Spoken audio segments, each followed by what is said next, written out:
শিক্ষার্থীবৃন্দ, সবাইকে আমার YouTube video channel we like অ্যানাটমিতে স্বাগত জানাচ্ছি। আমি অধ্যাপক ডাক্তার মোহাম্মদ আশফাকুর রহমান।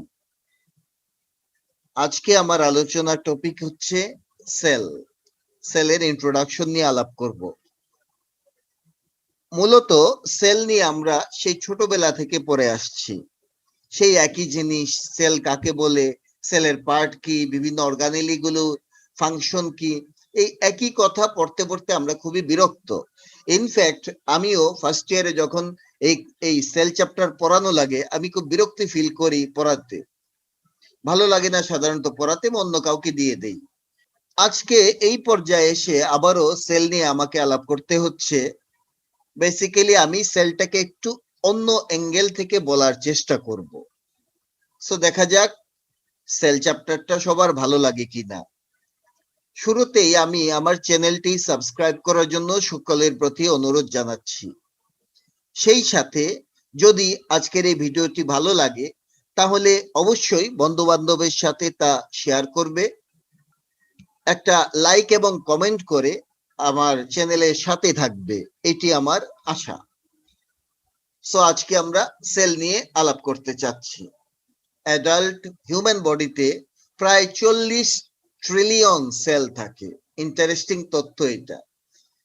প্রথমে আমরা জানবো সেলের ডেফিনিশন। What is sell? সেলের একটা ডেফিনিশন আমরা ছোটবেলা থেকে পড়ে আসছি। সেটা হচ্ছে, cell is the basic structural and functional units of all multicellular organisms. এই ডেফিনিশনটাই কিন্তু রসের হিস্টোলজি বইতে লেখা আছে। সেল হচ্ছে স্ট্রাকচারাল অ্যান্ড ফাংশনাল ইউনিট, মানে গাঠনিক এবং কার্যকরী একক যে কোনো মাল্টিসেলুলার অর্গানিজমের জন্য। সো এইটা একটা ডেফিনিশন সেলের। সুন্দর definition. Cells are the basic structural and functional units of all multicellular organisms. এখানে আমি দুটো শব্দ দেখছি, একটা হচ্ছে স্ট্রাকচারাল আর একটা হচ্ছে ফাংশনাল। স্ট্রাকচারাল অ্যান্ড ফাংশনাল শব্দগুলোর মানে কি, এই সব যেটুকু আমি এখন একটু এক্সপ্লেইন করব, এই দুটোর মানে কি। আমরা কোনো একটা জিনিসকে কখন স্ট্রাকচারাল ইউনিট বলবো? যদি এই জিনিস দিয়ে টোটাল অর্গান বা টোটাল কোনো বডি তৈরি হয়, তাহলে তাকে আমি বলতে পারি সেটা একটা স্ট্রাকচারাল ইউনিট। যেমন আমরা যদি একটা বিল্ডিং তৈরি করতে চাই, তাহলে আমার লাগবে ইট, মানে ব্রিক লাগবে, এবং ব্রিক গুলোকে আটকে দেওয়ার জন্য লাগে সিমেন্ট, রড, এগুলো লাগে হচ্ছে তাকে আটকানোর জন্য। কিন্তু মেইন উপাদান কিন্তু ব্রিক। তাহলে আমি বলতে পারি একটা বিল্ডিং এর জন্য তার স্ট্রাকচারাল ইউনিট হচ্ছে ব্রিক। সিমিলারলি একটা বডির জন্য যদি এরকম দেখি সেল দিয়েই বডি তৈরি হচ্ছে, তাহলে আমি বলতে পারি এই সেল হচ্ছে তার বেসিক স্ট্রাকচারাল ইউনিট। তাহলে আমরা দেখতে পারি একটা বডি, এই বডিটা কি দিয়ে তৈরি হয়? আমাদের বডিতে অনেকগুলো সিস্টেম আছে, কার্ডিওভাস্কুলার সিস্টেম, রেসপিরেটরি সিস্টেম, এরকম অনেক অনেক সিস্টেম আছে। একটা বডি তৈরি হয় অনেকগুলো সিস্টেম দিয়ে। সিস্টেমটা কি দিয়ে তৈরি হয়? সিস্টেম তৈরি হয় অর্গান দিয়ে। অর্গান কি দিয়ে তৈরি হয়? অর্গান তৈরি হয় টিস্যু দিয়ে। আর এই টিস্যু তৈরি হয় কি দিয়ে? টিস্যু তৈরি হয় সেল দিয়ে। কতগুলো সেল যখন একত্রিত হয়ে একটা নির্দিষ্ট কাজ করে, যেগুলো একই জায়গা থেকে উৎপন্ন হয়, ডেভেলপ করে, সেই সেলের গুচ্ছকে বলে টিস্যু।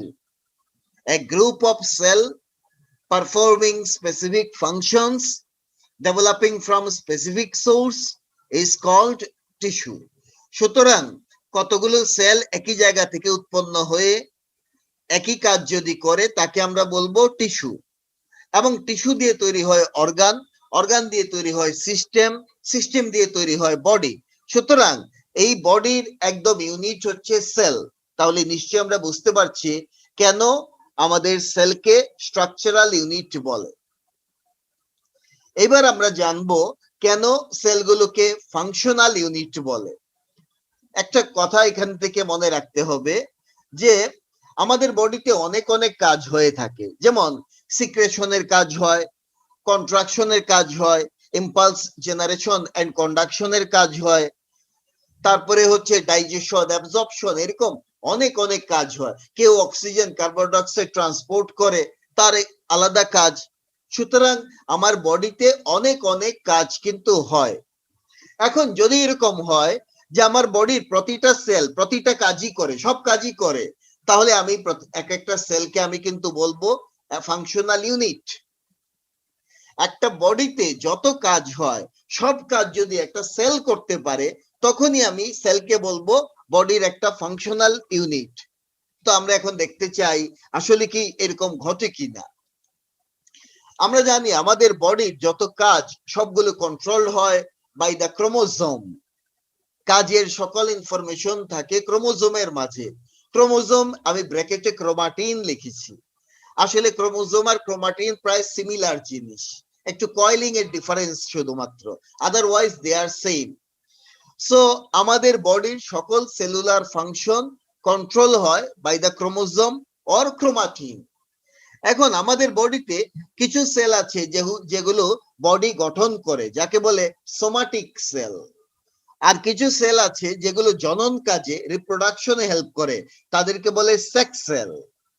আমরা যারা বাংলায় পড়ে আসছি তারা আমরা বলি যে কোষ দুই রকমের, একটা হচ্ছে দেহ কোষ আর জনন কোষ, মানে somatic cell and sex cell, দুটো টাইপ ছিল।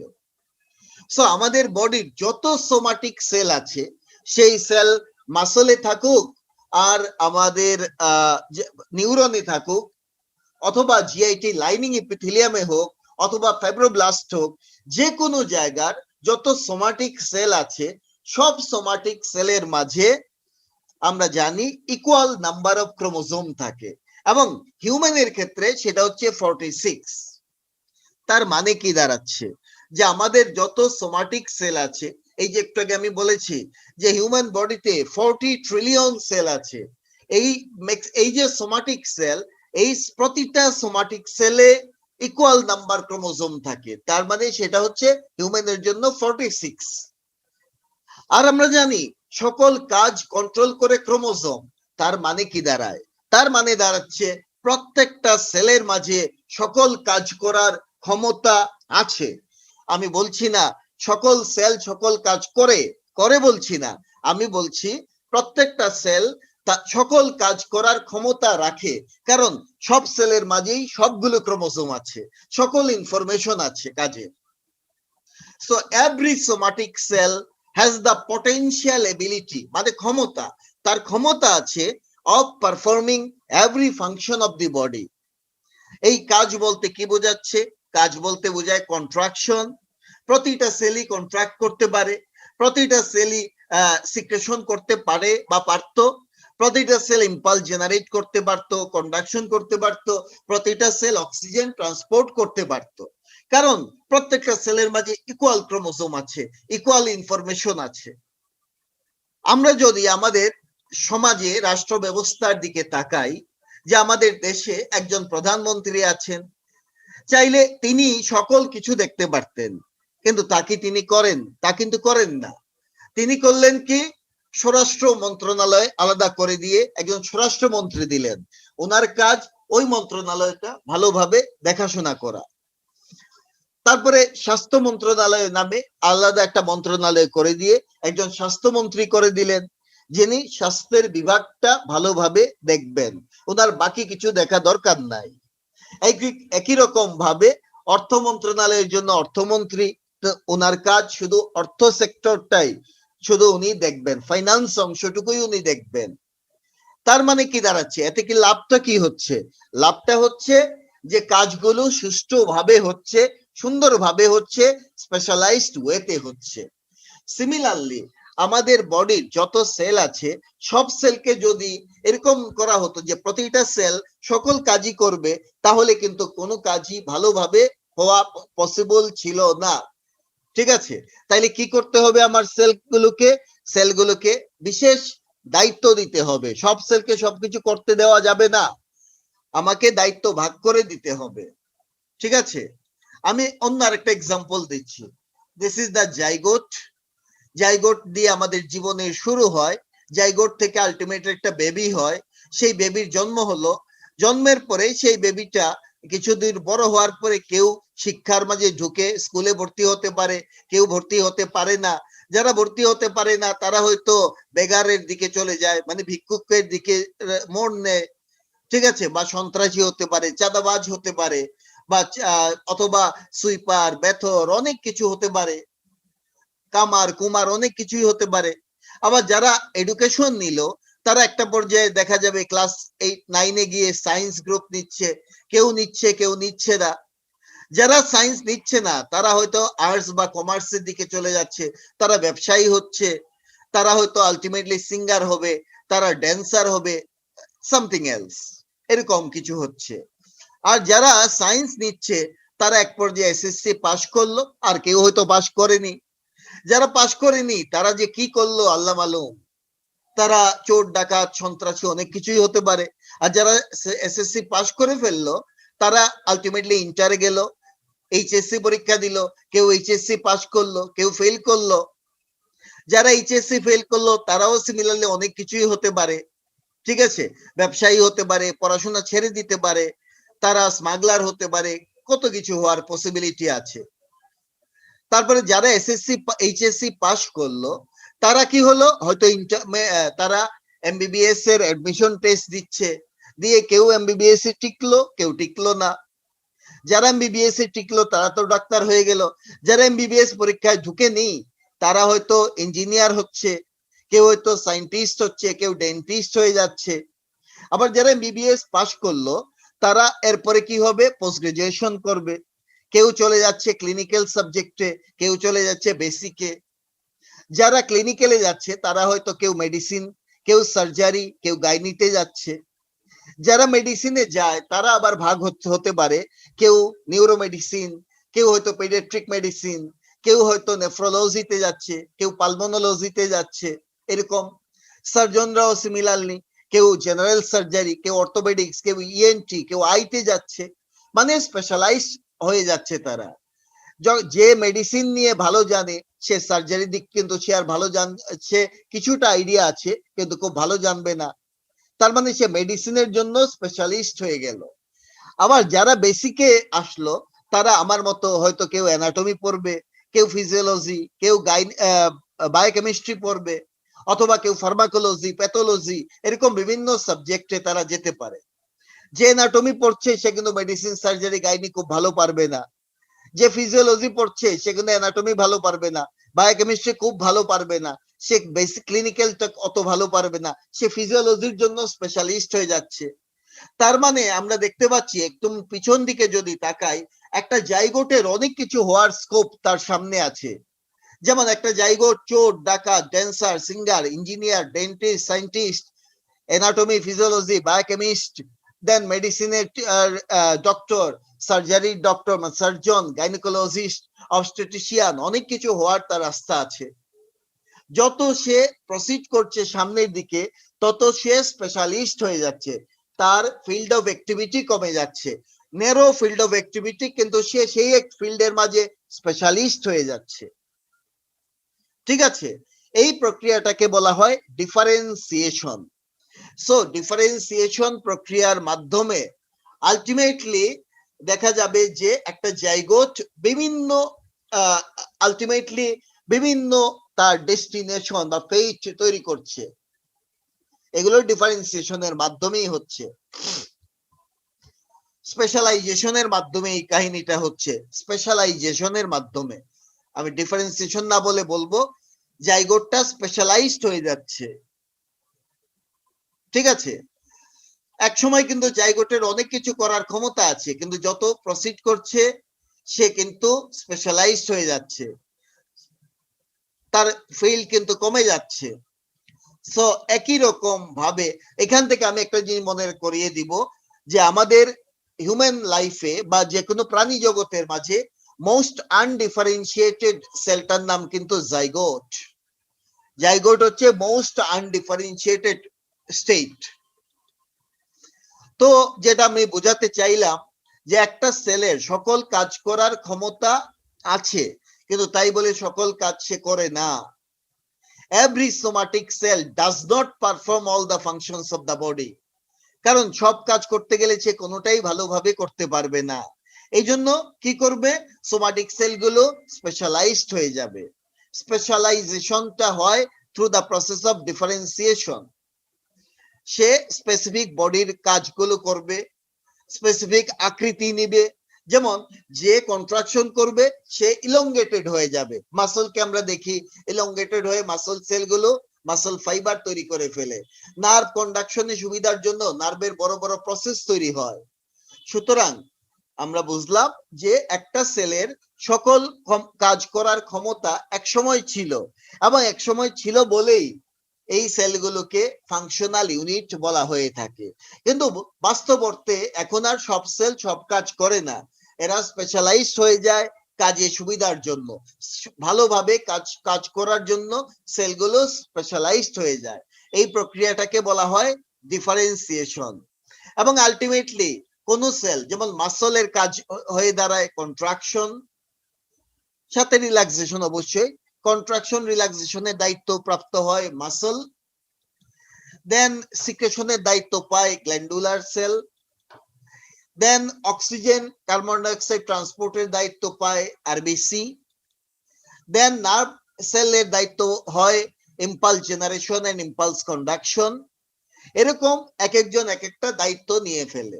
সুতরাং আজকে যদি আমি চিন্তা করি যে আমার আরবিসি কে কন্ট্রাকশন করে না, কন্ট্রাকশন তো করে না, তাহলে আরবিসি কে কেন আমি ইউনিট বলতে যাব? আরবিসি তো একটা সেল, তাকে কেন ইউনিট বলতে যাব?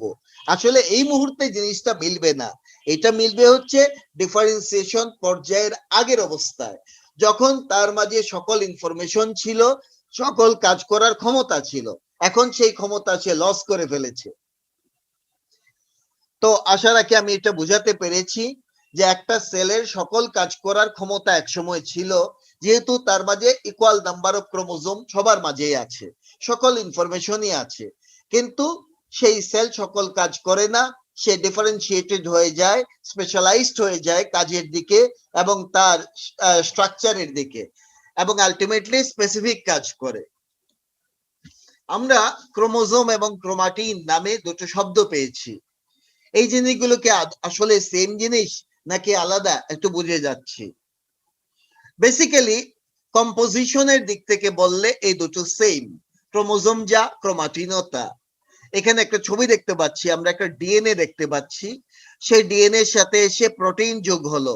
এগুলো হচ্ছে প্রোটিন, স্পেসিফিক্যালি হিস্টোন প্রোটিন যোগ হলো। এই ডিএনএ এবং হিস্টোন প্রোটিন মিলে তৈরি হয়ে গেল ক্রোমাটিন ফাইবার। এটা হচ্ছে ক্রোমাটিন তৈরি হলো, যার নাম ক্রোমাটিন ফাইবার। তারপরে ক্রোমাটিন ফাইবারের মাঝে একটু একটু ফোল্ডিং বা কয়েলিং শুরু হলো, এগুলো হচ্ছে ফোল্ডেড বা কয়েলড ক্রোমাটিন ফাইবার, এখনো ফুল কয়েলিং হয়নি। যখনই এই ক্রোমাটিন ফাইবার ফুললি কয়েলড হয়ে যাবে তখন সে হয়ে যায় ক্রোমোজোম। সুতরাং ক্রোমোজোম হচ্ছে ক্রোমাটিনের ফুল কয়েলড ফর্ম, আর ক্রোমাটিন হচ্ছে ক্রোমোজোমের uncoiled or partially coiled form. কোন সেল যখন ডিভিশনের বাইরে থাকে, একটা সেলের জীবনে দুটো পার্ট, একটা হচ্ছে ডিভিশন ফেজ আর একটা হচ্ছে ইন্টারফেজ। ডিভিশনের বাইরে থাকা মানে ইন্টারফেজে যখন কোন সেল থাকে তখন তার মাঝে যে জেনেটিক মেটেরিয়াল পাওয়া যাবে তার নাম হচ্ছে ক্রোমাটিন। তাহলে ইন্টারফেজে আমরা সেলের নিউক্লিয়াসের মাঝে পাবো ক্রোমাটিন, ক্রোমোজোম পাবো না। কিন্তু এই সেলটাই যখন সেল ডিভিশনে ঢুকে পড়বে, তার মানে ডিভিশন ফেজে ঢুকবে, তখন তার ক্রোমাটিন গুলো কয়েলিং হবে, কয়েলিং হয়ে ভিজিবল হবে, তখন তার নাম হবে ক্রোমোজোম। তাহলে আশা রাখি ক্রোমাটিন এবং ক্রোমোজোম জিনিসটা বুঝাতে পেরেছি। ক্রোমাটিন হচ্ছে ক্রোমোজোমের uncoiled or partially coiled form, আর ক্রোমোজোম হচ্ছে ক্রোমাটিনের fully coiled form, completely coiled ফর্মটার নাম হচ্ছে ক্রোমোজোম। কম্পোজিশনের দিক থেকে দুটো সেম। একটু আগে আমরা বলেছিলাম যে একটা সেল সকল ইনফরমেশন তার মাঝে থাকে সকল কাজের, কিন্তু সকল কাজের ইনফরমেশন সে ইউজ করে না। মনে করি আমার সামনে একটা বই আছে, এই বইয়ের মাঝে এই জগতের সকল কাজের ইনফরমেশন লেখা আছে। কোন পৃষ্ঠাতে আছে কিভাবে আমি একটা খেলনা গাড়ি বানাবো, কোন পৃষ্ঠাতে লেখা আছে কিভাবে আমি নুডলস দিয়ে রামেন তৈরি করব, অথবা কোন পৃষ্ঠাতে আছে কিভাবে একটা গান গাইতে হয় সেই ইনফরমেশন। এখন মনে করি আমি একটা লোক যার কাজ হচ্ছে খেলনা বানানোর লোক, আমি খেলনা বানাই, তাহলে আমার কি গানের ইনফরমেশনটা দরকার আছে? আমার কি কোনো রেসিপি, রান্নার রেসিপির ইনফরমেশন দরকার আছে? নো, দরকার নাই। তা আমি কি করব? যেহেতু আমি খেলনার রেসিপিটাই ইউজ করব, সুতরাং এই পৃষ্ঠাটা আমি খুলে রাখবো, বাকি পৃষ্ঠাগুলোকে আমি স্টাপলার দিয়ে বন্ধ করে দিব, যেহেতু আমার একটু ওই পৃষ্ঠাগুলো কাজে লাগে না। সব কাজ তো আমি করব না, আমি তো স্পেশালিস্ট হচ্ছে খেলনা তৈরির জন্য, সুতরাং শুধুমাত্র খেলনার ইনফরমেশন আমি ইউজ করব, বাকি ইনফরমেশন তো আমি ইউজ করতে যাব না।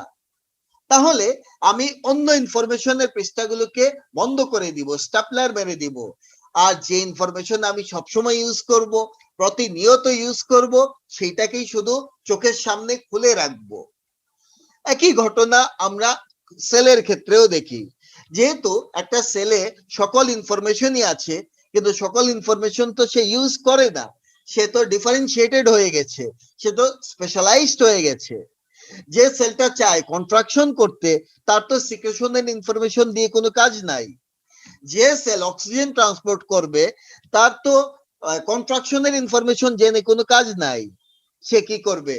সে শুধুমাত্র মানে কন্ট্রাকশনের সেল মানে মাসল, সে শুধু কন্ট্রাকশনের ইনফরমেশন ইউজ করবে, বাকি ইনফরমেশন তার ইউজ করা দরকার পড়বে না, সেই ইনফরমেশন গুলোকে সে স্টাপলার মেরে দিবে।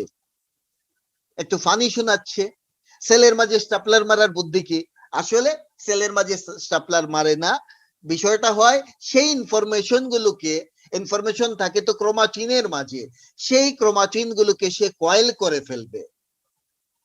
তার মানে দাঁড়াচ্ছে যে একটা সেলের মাঝে যত ক্রোমাটিন আছে, যে ক্রোমাটিন গুলো যে সেল ইউজ করবে সেইটুকু সে আনকয়েলড অবস্থায় রাখবে, সেটা সে রিড করার জন্য পরিষ্কার রাখবে, সে যাতে সে এটা পড়তে পারে, সেই ইনফরমেশন যাতে সে ইউজ করতে পারে। আর যে ইনফরমেশন তার কোনো কাজে লাগবে না, সেই জায়গাগুলোকে ক্রোমাটিনের সেই জায়গাগুলোকে সে কয়েল করে রেখে দিবে। এই সুতরাং আমরা এরকম দেখতে পারি। আর একটা ছবি দেখি, এই একটা নিউক্লিয়াস দেখতে পাচ্ছি, এই নিউক্লিয়াসে আমরা দেখি এটা হচ্ছে নিউক্লিওলাস। তাছাড়া আমরা কিছু কালো জায়গা দেখি আর কিছু সাদা জায়গা দেখছি, মানে কিছু ডার্ক রিজিয়ন দেখি আর কিছু ক্লিয়ার রিজিয়ন দেখতে পাচ্ছি। এই ডার্ক রিজিয়ন গুলো হচ্ছে কয়েলড করা ক্রোমাটিনের অংশ, এই অংশটার নাম হচ্ছে, এটা হচ্ছে কয়েলড রিজিয়ন। এই ডার্ক রিজিয়ন গুলো হচ্ছে কয়েলড রিজিয়ন, এই রিজিয়নটার নাম হিটারোক্রোমাটিন, এই রিজিয়নটার নাম হিটারোক্রোমাটিন। এখানে ক্রোমাটিনের পার্শিয়ালি কয়েলিং হয়েছে, এই জায়গাতে ক্রোমাটিনের পার্শিয়াল কয়েলিং হয়েছে, আর কয়েল করলেই সে ইনঅ্যাক্টিভ হয়ে যায়, সুতরাং এই জায়গাগুলো inactive part of the chromatin, ক্রোমাটিনের ইনঅ্যাক্টিভ পার্ট।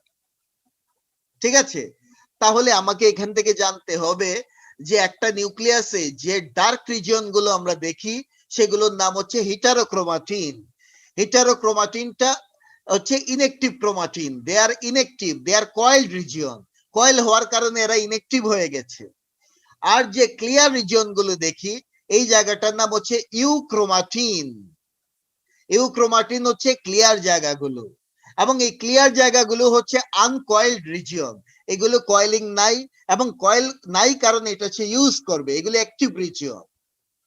ভাইবার জন্য এটা খুবই ইম্পর্টেন্ট যে হিটারোক্রোমাটিন আর ইউক্রোমাটিন কোনটা কয়েলড, কোনটা আনকয়েলড, কোনটা অ্যাক্টিভ, কোনটা ইনঅ্যাক্টিভ, এই জায়গাগুলো আমাদেরকে পরিষ্কার জানতে হবে। আমি আবারও বলি, হিটারোক্রোমাটিন হচ্ছে ডার্ক রিজিয়ন গুলো। এই ডার্ক কেন? কারণ এখানে কয়েলিং হয়েছে, আর কয়েলিং হলে অবশ্যই ইনঅ্যাক্টিভ হয়ে যাবে, so this are the inactive part. আর ইউক্রোমাটিন হচ্ছে ক্লিয়ার রিজিয়ন। কেন ক্লিয়ার রিজিয়ন? কারণ এই জায়গাগুলোতে কোনো কয়েলিং নাই, আর কয়েলিং নাই কেন? কারণ এগুলো অ্যাক্টিভ রিজিয়ন বা active part of the chromatin. So আশা রাখি আমি বোঝাতে পেরেছি। ক্রোমাটিনকে তাহলে আমি দুটো ভাগে ভাগ করতে পারি, একটা ইউক্রোমাটিন আর একটা হিটারোক্রোমাটিন। আমরা যদি একটা নিউক্লিয়াস দেখি, যেমন এখানে একটা ছবি দেখতে পাচ্ছি, যা নিউক্লিয়াসটা একদম ব্ল্যাক, মানে খুব প্রমিনেন্ট একটা নিউক্লিয়াস দেখা যাচ্ছে। কেন এই নিউক্লিয়াসটা প্রমিনেন্ট? কারণ হচ্ছে এর ডার্ক রিজিয়ন অনেক বেশি, লাইট রিজিয়নই তার কম, ক্লিয়ার রিজিয়ন তার কম, ডার্ক রিজিয়নটাই বেশি। ডার্ক রিজিয়ন বেশি কেন? কারণ তার হিটারোক্রোমাটিন বেশি, ইউক্রোমাটিন তার কম, হিটারোক্রোমাটিন বেশি। তাইলে আমি এই ছবি দিয়ে কি বুঝতে পারছি?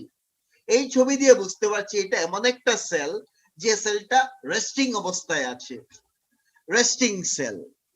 তাইলে আমরা বুঝলাম আমরা যদি লাইট মাইক্রোস্কোপে কোন একটা সেলের নিউক্লিয়াস খুব প্রমিনেন্টলি দেখি, তার মানে আমি বুঝতে হবে আমাকে যে এই নিউক্লিয়াসের মাঝে হিটারোক্রোমাটিনের পরিমাণ বেশি, আর হিটারোক্রোমাটিন মানে ইনঅ্যাক্টিভ ক্রোমাটিন বেশি, সুতরাং এই সেলটা হচ্ছে একটা রেস্টিং সেল।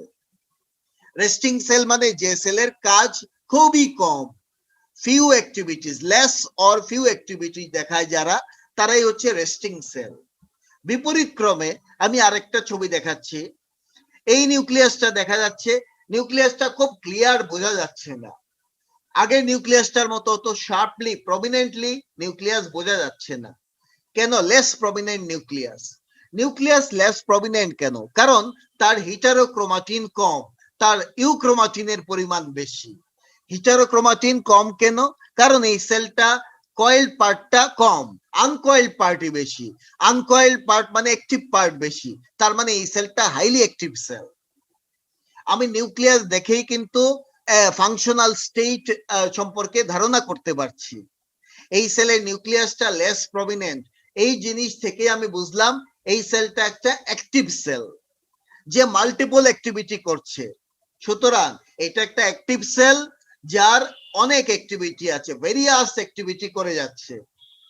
তাহলে আমি যদি লাইট মাইক্রোস্কোপে কোন সেলের নিউক্লিয়াস খুব প্রমিনেন্টলি দেখি, আমাকে বুঝতে হবে এই সেলটা লেস অ্যাক্টিভ সেল বা রেস্টিং সেল।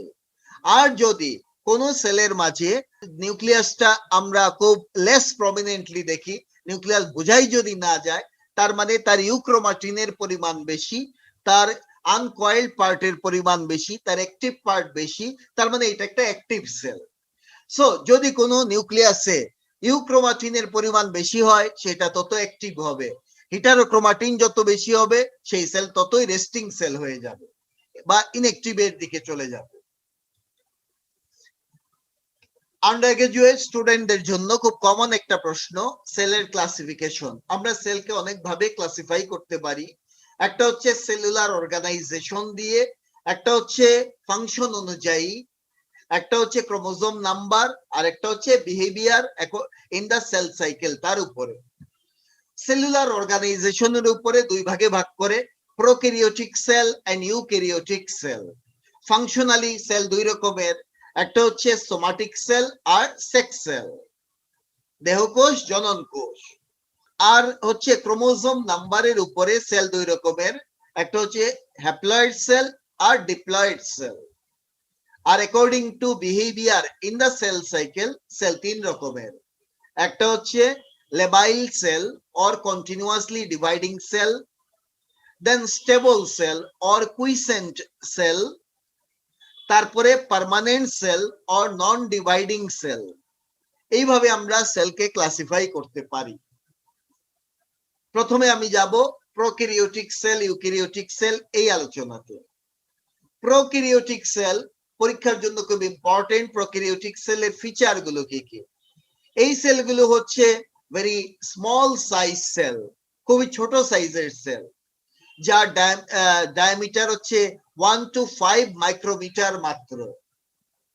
এরকম সাইজের সেল এরা হচ্ছে প্রোক্যারিওটিক সেল, এবং এরা হচ্ছে সিঙ্গেল সেলড অর্গানিজম, এরা এক সেল দিয়েই এক অর্গানিজম হয়। এইটাই হচ্ছে prokaryotic sell, single cell, single organism. এবং এইসব সেলের বাইরে, সেল মেমব্রেনের বাইরে আমরা একটা সেল ওয়াল দেখতে পাই। এই হচ্ছে সেল মেমব্রেন, এই যে লাইট রিজিয়নটা, এইটা হচ্ছে সেল মেমব্রেন, যার নাম প্লাজমা মেমব্রেন। প্লাজমা মেমব্রেনের বাইরে আমরা সেল ওয়াল দেখতে পাচ্ছি। সো এই জাতীয় সেল মেমব্রেনের বাইরে সেল ওয়াল থাকে। যদিও আমাদের একটা এক্সাম্পল আছে মাইকোপ্লাজমা, যার কোনো সেল ওয়াল নাই, এটা একটা wall-less bacteria, that is exception. Otherwise all the prokaryotic cells have the cell wall outside cell membrane. এই সেল ওয়ালের ভিতরে আর একটু ভিতরে গেলে আমরা পাবো সাইটোপ্লাজম। সাইটোপ্লাজমের মাঝে অর্গানেলি থাকে। অর্গানেলি দুই রকমের, মেমব্রেনাস এবং নন মেমব্রেনাস। প্রোক্যারিওটিক সেলে কোনো মেমব্রেনাস অর্গানেলি নাই, নো মেমব্রেনাস অর্গানেলি। এবার আমরা নন মেমব্রেনাস অর্গানেলি সম্পর্কে আলাপ করব। একটা নন মেমব্রেনাস অর্গানেলি হচ্ছে রাইবোজোম। ইয়েস, প্রোক্যারিওটিক সেলের রাইবোজোমটা হচ্ছে 70S type ribosome, 70S type ribosome. এবার আমি আরেকটু ভিতরে যদি যাই তাহলে পাবো নিউক্লিয়াস। ইয়েস, প্রোক্যারিওটিক সেলের নিউক্লিয়াসে আমরা কোনো নিউক্লিয়ার মেমব্রেন পাবো না, no nuclear membrane or no nuclear envelope. Nuclear মেমব্রেনের ভিতরে থাকার কথা হচ্ছে ক্রোমোজোম। আমরা জানি ক্রোমোজোমের দুটো পার্ট, ডিএনএ আর হিস্টোন প্রোটিন, মানে প্রোটিন। ইয়েস, প্রোক্যারিওটিক সেলের যে কোনো হিস্টোন প্রোটিন থাকে না, ডিএনএ তে কোনো হিস্টোন প্রোটিন পাওয়া যাবে না, এবং এর ডিএনএটা হবে সার্কুলার। এই 7টা হচ্ছে প্রোক্যারিওটিক সেলের ফিচার। এটা মনে রাখতে হবে, সার্কুলার ডিএনএ থাকে, প্রোক্যারিওটিক সেলের ডিএনএ হচ্ছে সার্কুলার। তো এইবার আমরা দেখব প্রোক্যারিওটিক সেলের এক্সাম্পল। প্রোক্যারিওটিক সেল একটা বড় কিংডম তৈরি করে যার নাম মনেরা।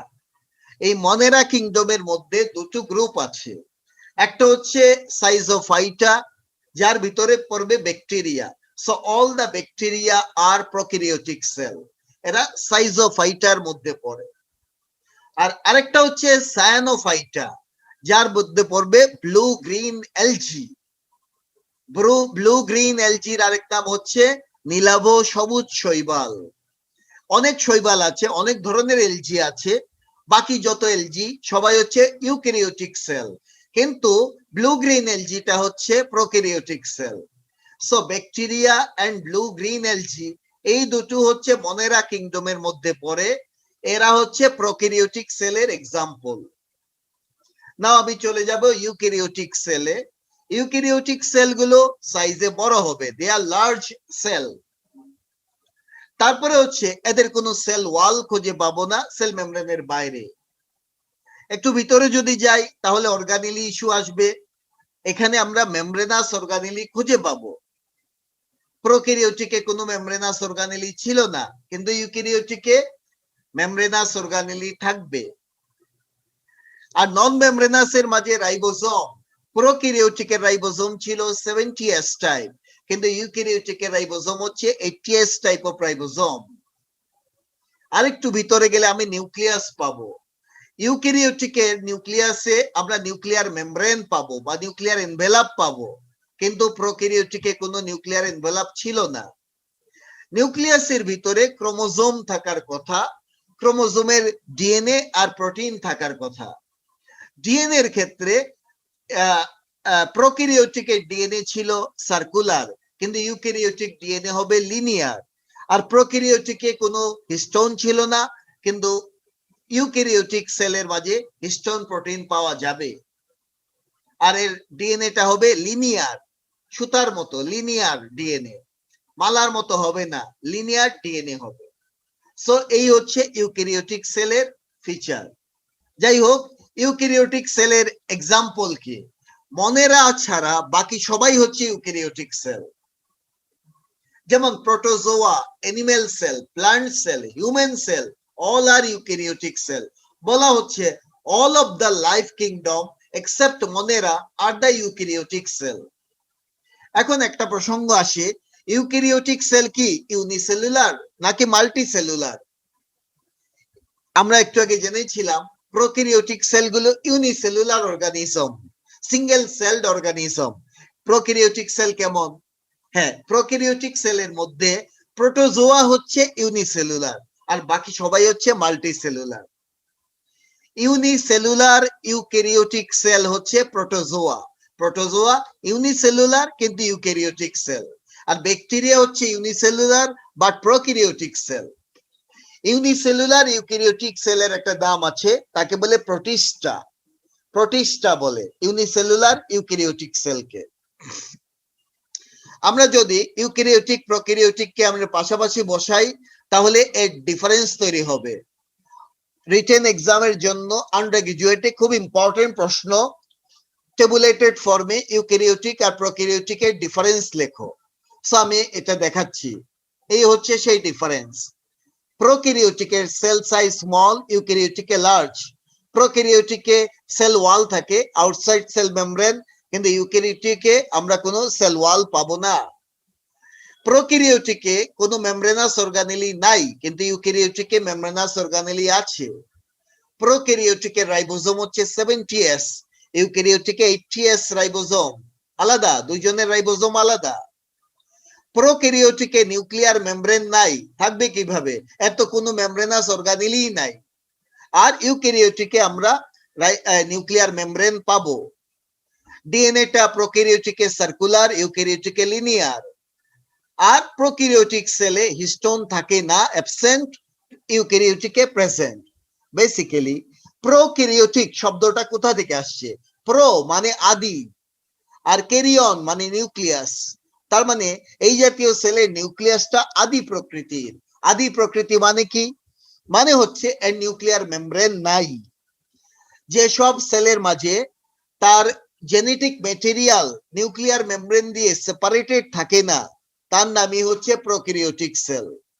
সাইটোপ্লাজম থেকে জেনেটিক ম্যাটেরিয়াল সেপারেটেড হয় না বাই দ্য নিউক্লিয়ার মেমব্রেন, এদেরকেই বলে প্রোক্যারিওটিক সেল। এদের নিউক্লিয়াসটা আদি প্রকৃতির। আর ইউ মানে হচ্ছে ট্রু, ক্যারিয়ন মানে নিউক্লিয়াস, মানে এদের নিউক্লিয়াসটা আদর্শ প্রকৃতির নিউক্লিয়াস। কেমন আদর্শ? নিউক্লিয়াসের মধ্যে যে জেনেটিক ম্যাটেরিয়াল থাকে সেই জেনেটিক ম্যাটেরিয়াল নিউক্লিয়ার মেমব্রেন দিয়ে সেপারেট করা থাকে ফ্রম দ্য সাইটোপ্লাজম। ঠিক আছে, এই জাতীয় সেলকেই বলে ইউক্যারিওটিক সেল। তাহলে যার নিউক্লিয়ার মেমব্রেন আছে তার নিউক্লিয়াসটা প্রকৃত নিউক্লিয়াস, ট্রু নিউক্লিয়াস, এবং এই জাতীয় সেলকে ইউক্যারিওটিক সেল বলে। আর যার নিউক্লিয়ার মেমব্রেন থাকে না এবং তার জেনেটিক ম্যাটেরিয়াল সাইটোপ্লাজম থেকে আলাদা হয় না, তার সেই নিউক্লিয়াসটাই হচ্ছে প্রোক্যারিওটিক নিউক্লিয়াস, এবং সেলটা হচ্ছে প্রোক্যারিওটিক সেল। আমরা প্রোক্যারিওটিক সেলে রাইবোজোম হচ্ছে 70S আর ইউক্যারিওটিকে 80S। এর একটা বেনিফিট আছে। আমরা জানি রাইবোজোম দিয়ে প্রোটিন সিনথেসিস হয়। সো ব্যাকটেরিয়া 70S রাইবোজোম দিয়ে তার নিজস্ব প্রোটিন তৈরি করে, আর আমরা হিউম্যান 80S রাইবোজোম দিয়ে আমাদের প্রোটিন তৈরি করি। তো অনেক সময় ব্যাকটেরিয়া হিউম্যান বডিতে ঢুকে যায়, তখন ব্যাকটেরিয়াকে আমাদের কিল করতে হয় বাই দ্য অ্যান্টিবায়োটিক। অ্যান্টিবায়োটিক গুলো অনেক মেকানিজমে কাজ করে, তার একটা মেকানিজম হচ্ছে প্রোটিন সিনথেসিস বন্ধ করে দিয়ে। এখন যদি আমাদের রাইবোজোম আর প্রোক্যারিওটিক ব্যাকটেরিয়ার রাইবোজোম সেম হতো, তাহলে আমি অ্যান্টিবায়োটিক দিতাম ব্যাকটেরিয়াকে মারার জন্য, সেই অ্যান্টিবায়োটিক আমার প্রোটিন সিনথেসিস বন্ধ করে দিত, আমাকেই কিল করে ফেলতো। We are very thankful to God that the prokaryotic ribosome and eukaryotic ribosomes are separate, different from each other. We are very, very thankful to God. এই হচ্ছে ইউক্যারিওটিক সেল এন্ড প্রোক্যারিওটিক সেলের difference. Viva থেকে এখানে আমি একটা question করি যে এরকম প্রোক্যারিওটিক সেলে যে সার্কুলার ডিএনএ পাওয়া যায়, এই সার্কুলার ডিএনএ কোন ইউক্যারিওটিক সেলে কি আছে? সার্কুলার ডিএনএ আমরা তো একটু আগে পড়েছি যে ইউক্যারিওটিক সেলের নিউক্লিয়াসে লিনিয়ার ডিএনএ থাকে, সার্কুলার ডিএনএ থাকে না। তো আমার প্রশ্ন হচ্ছে প্রোক্যারিওটিক সেলে যে সার্কুলার ডিএনএ থাকে, এই সার্কুলার ডিএনএ ইউক্যারিওটিক সেলে কি পাওয়া যায় কি না? যদি যায় তাহলে তোমরা কমেন্টের মধ্যে এটা জানাবা কোথায় পাওয়া যায়। সো এই পর্যন্তই আমার আজকের video lecture. Thank you very much for watching my channel, for watching my video, and please subscribe my channel We Like Anatomy by clicking this bell icon. যদি ভালো লেগে থাকে আজকের এই ভিডিও, যদি ইন্টারেস্টিং মনে হয়, নতুনত্ব কিছু থাকে, তাহলে অবশ্যই সেটা শেয়ার করার জন্য অনুরোধ থাকলো। সেই সাথে কমেন্টের মাঝে একটা কমেন্ট করে এবং একটা লাইক বাটনে ক্লিক দিয়ে সাথে থাকার জন্য বিনীতভাবে অনুরোধ জানাচ্ছি সবাইকে। Take care, good by.